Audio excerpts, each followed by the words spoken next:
Bonjour, j'espère que vous allez bien. Bienvenue sur cette nouvelle vidéo, j'espère que vous m'entendez bien et que vous n'entendez pas trop de bruit. Aujourd'hui j'ai été à Truffaut, j'ai acheté cette plante et je vais vous montrer un peu ce que je fais pour l'occasion quand j'achète une plante, quel est mon petit rituel. Excusez-moi le bruit de fond, je voulais vous montrer vite fait ce parterre là, qui est trop beau. J'ai pour projet de faire des vidéos où je présente tous mes parterres avec tous les noms des plantes une par une. Ça va être long à faire mais bon, j'ai mes trèfles. J'ai ces petits trèfles là, donc c'est des Oxalis des pays Iron Cross qu'on a plantés dehors, qui repartent tous les ans et vous voyez c'est hyper invasif, mais bon après nous ça nous arrange pas que ce soit invasif, donc c'est vrai que voilà, mais ils sont super beaux, ils sont super bien repartis, ils font leur petite floraison, il y en a même qui se sont répandus là. Je vous montrerai pas aussi les pourpres qu'on a plantés aussi dehors parce qu'ils sont repartis, mais il n'y a que 2-3 feuilles, donc franchement il n'y a rien de flagrant à voir, voilà. La petite floraison de cette succulente là qui est plantée en extérieur en rocaille, donc elle vit toute l'année dehors et comme vous voyez elle est super mignonne. Ici de toute façon ici aussi le chlorbe est parti en fleurs, celle que j'ai plantée dans ce mur là, et ici ça s'étend super bien, j'adore cette rocaille. Je sais pas si ça vous intéresse un petit tour de cette rocaille là, dites-le moi dans les commentaires. Là c'est super agréable ce jardin parce que avec le soleil il fait pas, enfin si il fait un peu chaud, mais bon voilà, ça c'était le petit point extérieur. Je vais vous montrer vite fait quand même, ça on va reparler, mais bon pour l'instant voilà. On a d'ailleurs même des petits pois pour l'instant qui commencent à arriver, et ça c'est des semis que j'ai plantés, du coup je suis trop contente d'avoir fait des semis moi-même pour ce truc là. Et ce chou décoratif qui est en train de partir en fleurs. C'est pas un chou décoratif d'ailleurs, j'ai dit une bêtise. Et d'ailleurs, je sais pas si vous connaissez cette petite variété d'Oxalis là, qui est absolument adorable. Voilà. Je sais plus son nom, je vous le mettrai à l'écran. Mais trop cute quoi. Avec la mousse sur le côté et une petite pensée tout orange. Les pensées d'ailleurs, enfin les petites... Je crois que c'est pas des pensées d'ailleurs, c'est des petites violas. Ces petites violas là, un gros coup de cœur. On en a mis partout en dessous de l'érable, ils se sont ressemés tout l'hiver. Donc voilà, ils sont adorables, il y en a partout. Bon, faut pas que ça se transforme non plus en vlog jardin, mais bon bref, voilà. Aujourd'hui je vais vous parler de mon philodendron. J'ai acheté ce philodendron là à Truffaut aujourd'hui, je reviens et je vais vous montrer un peu ce que je fais quand j'achète une plante. Ma petite routine parce que j'ai mes petits rituels pour éviter de ramener des cochonneries chez moi. Ce joli petit philodendron, voilà, alors lui je crois que c'est le philodendron Soimiferium, je ne sais pas, en gros il y a écrit Soimif ici sur l'étiquette. Gna, oui bon ça je m'en fous un peu. Passeport plante, je ne sais pas, c'est pas écrit dessus. Mais en gros ça fait un petit moment qu'il était à Truffaut, je l'adore, je le trouvais trop beau. Mais il était à 20 balles et ça me saoulait un peu parce que dans tout magasin il était moins cher et je voulais pas le commander. Parce que je commande pas sur internet donc voilà. Et du coup, là il a baissé de prix, il est passé de 20 balles à 14 euros. De 20 euros pardon à 14 euros. Et 22 je crois, et voilà, du coup je me suis dit c'est pas un signe, je peux pas savoir ce que c'est, je vois pas de ce que c'est, donc je l'ai pris et je le trouve trop beau celui-là. Il a une nouvelle feuille en cours, il a cette nouvelle feuille là. Donc voilà, je vais m'en occuper vite fait avant de le rentrer et je pense que je vais le mettre en macramé, mais je suis pas encore sûre. Donc la première chose que je fais, c'est que je commence par lui laver les feuilles avec un mélange de savon noir et d'huile de tournesol. Alors ça je vais le faire au-dessus de la pelouse, enfin du peu de pelouse qu'on a, disons. J'ai mal quand je dis ça. Pour enlever les traces de calcaire et puis enlever les potentiels nuisibles qui sont dessus. Alors là j'ai tout observé en magasin etc. avant de l'acheter parce que ce serait bête d'acheter une plante en mode trips. Et il n'y a absolument rien, la plante est belle, la dernière feuille est clean. Vous pouvez le voir, oups. Comme vous pouvez le voir, cette feuille-là est pétée, mais c'est pas grave, elle a été pétée pendant le transport. Du coup, on va commencer par faire ça, on va laver. Il faut que j'aille chercher du sopalin, j'en ai pas. Voilà, je vais chercher ça, on va laver et puis on va commencer. Lilou!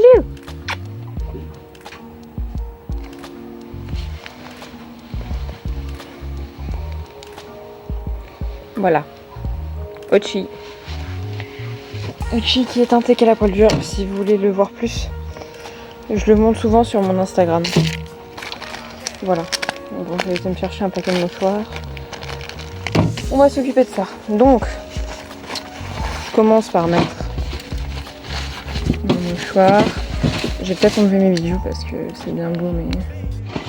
Je sais pas si vous entendrez du bruit de fond, il y a des gens qui sont visiblement en train d'écouter un match en extérieur, donc...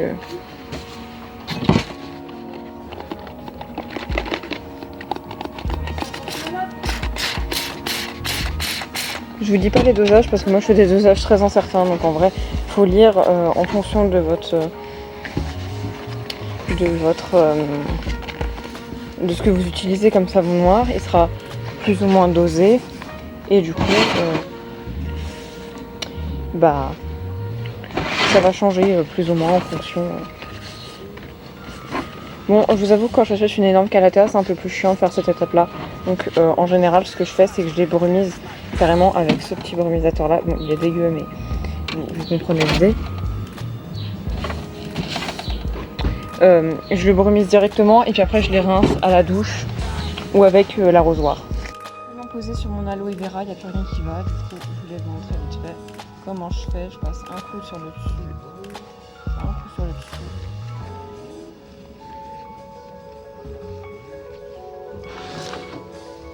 Et ça enlève aussi les traces de calcaire. Ce qui est plutôt agréable parce qu'en vrai avoir des plantes pleines de calcaire, je trouve ça vraiment chiant. Moi j'arrose et je brumise mes plantes avec le parce que j'ai des récupérateurs d'eau, puisque comme vous pouvez le voir j'ai un jardin. Du coup je vous ai pas dit mais en gros après je rince le dessus et le dessous des feuilles avec un mouchoir imbibé d'eau. Voilà, pour éviter qu'elle suffoque sous vos aliments. Voilà, pour les feuilles, c'est déjà le fait. Ensuite, on va passer au rempotage.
Du plan de travail plus tard, me revoici.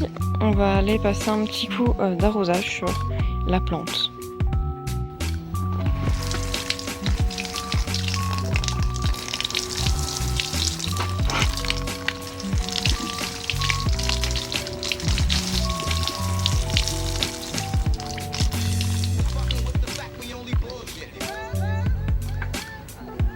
C'est important de mouiller l'avant et l'arrière des feuilles parce que les parasites c'est à l'arrière qu'ils vont se mettre et puis même c'est grâce à l'arrière que la plante elle va pouvoir respirer etc. Et bref.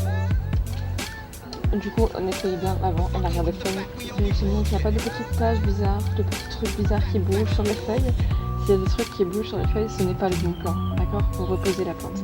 Et ça c'est un truc qu'il faut regarder en jardinerie parce que ça ne sert à rien de l'acheter et du coup se retrouver à la maison avec une plante qui est pleine de trips ou je sais pas quoi. Si vous avez déjà une collection, c'est vraiment pas le bon plan. Voilà. Du coup là, je l'ai bien arrosé. Je l'ai arrosé avec de l'eau de ma cuve, mais là puisqu'il fait chaud, la cuve est à température ambiante, c'est-à-dire même pas un peu plus de 20 degrés. L'arrosez pas en plein hiver avec de l'eau que vous avez pris dans votre jardin. Ça lui fera un coup de froid, elle va mourir, ok. Voilà. parce que là l'eau est vraiment bonne, enfin, elle est chaude plus que les cuves sont en plein soleil, donc forcément elle chauffe. Voilà. Du coup là je vais la laisser reposer, je vais la laisser sécher un peu. Ne faites toujours pas ça l'hiver, hein. Là il fait chaud, c'est l'été et tout.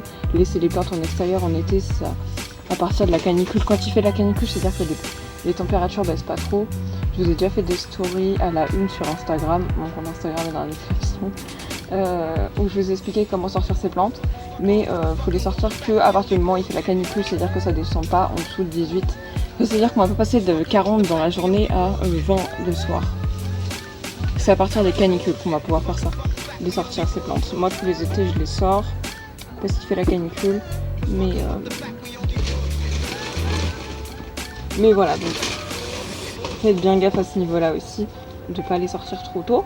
Bon là du coup il fait bon, il y a du vent et tout, ça va l'aider à sécher, du coup je vais laisser un peu dehors, ça leur fait toujours plaisir les plantes de les laisser un peu dehors.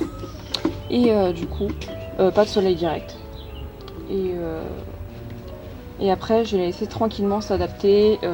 Des fois, ça m'arrive de les laisser quand j'ai un doute dessus en